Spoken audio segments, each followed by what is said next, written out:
जड़ निकाल दी कि एक्चुअली मेरा बेटा ऐसा क्यों है। आप जानते हो उसने क्या किया? उस बहन को यह पता चला कि वो ऐसे 8 लोगों के साथ घूमता रहता है सारा दिन जो इन्हीं बातों में रहते हैं। और उस बहन ने जानते हैं क्या किया? घर पे बैठी और कहा, प्रभु मैं प्रार्थना करती हूं ये जो ग्रुप है ना छोटा सा जहां पर ये सब हो रहा है उस पर फूट पड़ जाए, ये सब अलग अलग हो जाए। 15 दिन के बाद उन लोगों में फूट पड़ गई, वो ग्रुप ही अलग अलग हो गया। शब्दों में इतनी ताकत है।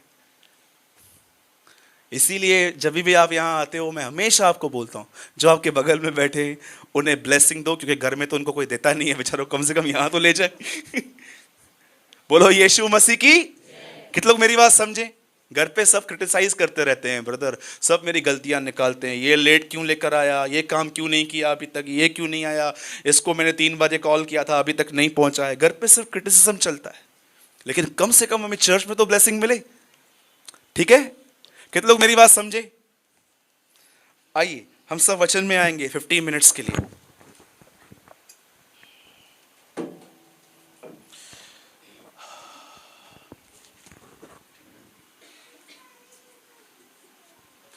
रोमियो की पत्री 12वां अध्याय।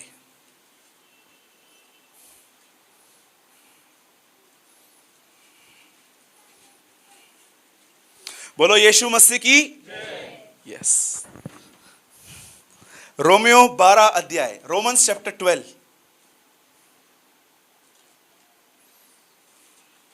सब खोल लीजिए, अगर आपको मेरी तरह बाइबल है 221 नंबर पेज है।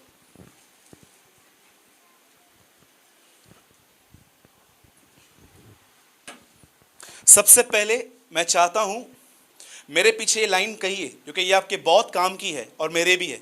बोलिए, आपके हार और जीत में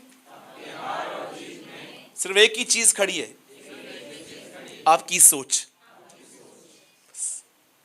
कितने लोग मेरी बात समझ रहे हैं? आप अगर हार में खड़े हो और आप जीत में आना चाहते हो, आपकी हार और जीत में जो सबसे बीच में जो चीज खड़ी है ना, वो सिर्फ आपकी सोच है। और याद रखिएगा, प्रॉब्लम आउटसाइड नहीं है, प्रॉब्लम इनसाइड है, हमारी सोच में है। आज मैं आपको बाइबल में से कुछ ऐसे ही लोगों से मिलाना चाहता हूं कि देखो, एक परमेश्वर के दास के साथ रहते थे वो लोग, लेकिन उनका मन कैसे काम करता था। वो कभी अपने लाइफ में पॉजिटिव नहीं थे। आप जानते हो, मैं आपको सच कहता हूं, हमारी लाइफ में जिस चीज से हमें सबसे पहले डील करनी चाहिए ना, वो है हमारी नेगेटिव सोच से। We are so negative. हम जब किसी को कॉल करते हैं ना, और जब वो दूसरी बार 2 बार हमारा फोन नहीं उठाता है ना, तीसरी बार हम अपने अंदर कचरा डालना चालू कर देते हैं, बड़ा आदमी यार फोन नहीं उठाता है मेरा। क्या आपको पता भी है वो कहां पर है? वो अपना फोन चार्ज करके रख के गया है, उसका फोन कहीं उससे दूर पड़ा हुआ है।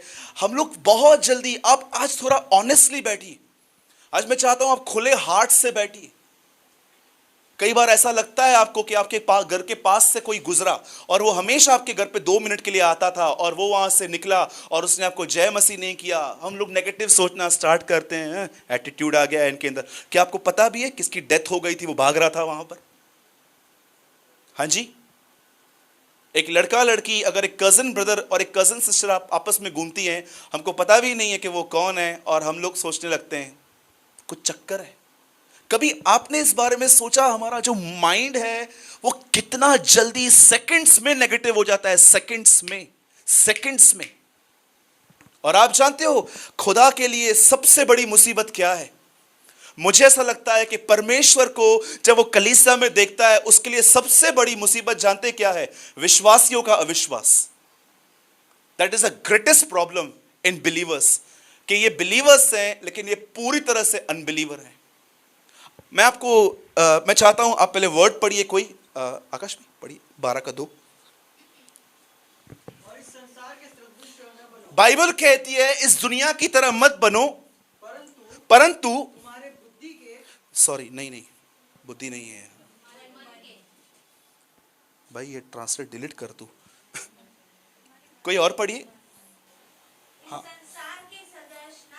इस संसार की तरह न बनो। सदृश मतलब इस दुनिया को कॉपी मत करो, परंतु तुम्हारी सोच के नए हो जाने से बाइबल नहीं कहती है पहले चाल चलन बदलो, बाइबल कहती है सबसे पहले तुम्हें अपनी सोच बदलनी है। वो सोच कैसे बदलेगी? क्योंकि बचपन से हम नेगेटिव में रहे हैं। आगे पढ़िए। जिससे तुम परमेश्वर की भली और भावी और सिद्ध इच्छा बहुत सारे लोग ये सवाल पूछते हैं, प्रभु की इच्छा मेरे जिंदगी में क्या है? आया है जवाब, मन को नया करो, इच्छा भी मालूम पड़ जाएगी। सोचो। आइए, मैं चाहता हूं अब आप 10 मिनट के लिए ध्यान दीजिए। मैं बहुत विस्तार से आपको बताता हूं कि एक्चुअली हमें क्या करना चाहिए। और देखिए, मुझे तो खुदा ने इन दिनों में ऐसा कहा है, हम लोग तो चर्च में इन दिनों में हमें सच में एक बड़ी प्लेस चाहिए। और परमेश्वर ने हमें कहा है बाय फेथ, अब तो हमें अभी एक रियल युद्ध अब शुरू हुआ है कि फेथ का, कि जब हम देख रहे हैं कि कोई कुछ भी कहे लेकिन परमेश्वर हमें दे देगा। आमीन। अब सुनिए, यहां पर आप जानते हैं बाइबल एक जगह पे ऐसा कहती है कि एक समय था जब परमेश्वर ने इब्राहिम से कहा कि तेरा जो वंश है वो 400 साल तक गुलामी में रहेगा, राइट? लेकिन आप में से कितने लोग ये बात जानते हैं, ये लोग गुलाम 30 साल और अधिक रहे थे। 430 ईयर्स इन्होंने सफर किया। और 430 साल के सफर करने का कारण यह था क्योंकि मूसा तैयार नहीं था। और जानते हैं फिर क्या हुआ? जब ये लोग वहां पर रहते थे, आप में से कितने लोग ये बात जानते हैं उनकी लाइफस्टाइल मिस्र में कैसी थी, वो इजिप्ट में कैसे रहते थे? बहुत सारे लोगों ने पुराना नियम नहीं पढ़ा है, इसलिए मैं आपको बहुत विस्तार से समझा रहा हूं। आप जानते हैं उन लोगों को वहां पर खाने के लिए क्या मिलता था? नॉनवेज, मीट, बहुत सारी डिशेस मिलती थी। और जब मूसा उनको वहां से बाहर निकाल के आया, आप देखो उनका झगड़ा ही सिर्फ खाने पीने की वजह से था। वो जब भी उनको नहीं मिलता था, मूसा को बोलते थे ये क्या है, ये क्या है, ये क्या है। आप जानते हो उनका झगड़ा हमेशा मूसा के साथ रहता था। और एक दिन क्या हुआ, जब परमेश्वर ने मूसा से कहा कि इन लोगों को यहां से निकाल और उस देश में ले जा जिसका भागी मैं तुम्हें बनाऊंगा। आप जानते हो 20 लाख पुरुष, स्त्रियां और बच्चे वहां से निकले। और बाइबल कहती है किससे भी रास्ता नहीं पता था, इस रास्ते को लीड सिर्फ एक आग का खंभा कर रहा था। और जैसे जैसे वो वहां पर पहुंचे, अब जानते हैं वहां पर क्या हुआ? जब ये उस देश के बाहर आए, जब उस देश के बाहर खड़े थे, और बाइबल कहती है प्रभु ने इनसे कहा अब एक काम करो, इस झुंड में से 12 लोग निकालो, अलग अलग गोत्र के।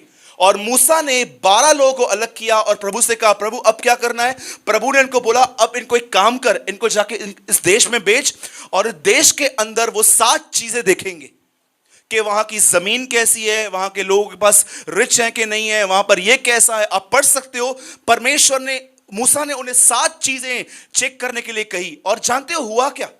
जैसे ये 12 लोग उस देश में गए पूरी डिटेक्टिव करने के लिए कि ये देश कैसा है, जैसे वो वहां से बाहर निकले, 40 दिन तक वो वहां पर रहे और वो अपने हाथ में उपज लेकर आए। आप जानते हो लोगों ने रिपोर्ट क्या दी? उनके मन देखो कैसे काम कर रहे थे, वो बिल्कुल वैसे ही चल रहे थे जैसे उनको नहीं चलना चाहिए था। जैसे वो बाहर आते हैं, उनके कन्फेशन देखो, जैसे वो बाहर आए वो कहते हैं वो देश अति उत्तम है, उस देश की जो भूमि है बड़ी उपजाऊ है, उस वहां पर जो है बहुत कुछ है। लेकिन जानते उनका लास्ट कन्फेशन क्या था? हम वहां नहीं जा सकते, हम वहां नहीं जाएंगे। जानते हो क्यों? वो कहते हैं हमने वहां पर ऐसे लोग देखे हैं जिनकी हाइट है ना 17, 17, 18, 18 फीट की है, और हम उनके सामने टिड्डियों के समान है। आप जानते हो 10 लोगों ने यह रिपोर्ट दी, लेकिन जो 2 लोग थे जिसका नाम था यहोशू और कालेब, वो वहां पर खड़े होकर कहते हैं, बोलते हैं ऐसा तो कुछ भी नहीं है, हम जाएंगे वहां पर, प्रभु हमारे साथ है, हम लड़कर आएंगे। और जानते हो कालेब ने क्या किया? अब देखिए यहां पर ही 10 लोग एक शहर को देख रहे हैं, 10 क्या सोच रहे हैं, और 2 क्या सोच रहे हैं? 10 सोच रहे हैं हम इनसे कैसे लड़ेंगे, लेकिन 2 जानते हैं क्या सोच रहे हैं? इस लड़ाई में हम एंजॉय करेंगे। जानते हो वो 2 क्या बोलते हैं?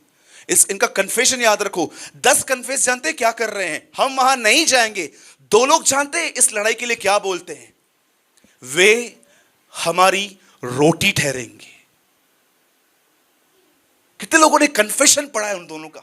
वे हमारी रोटी ठहरेंगे। छाया उनकी तरफ से हट गई है, यहोवा हमारे साथ है, सिर्फ एक काम करो, बलवा मत करो।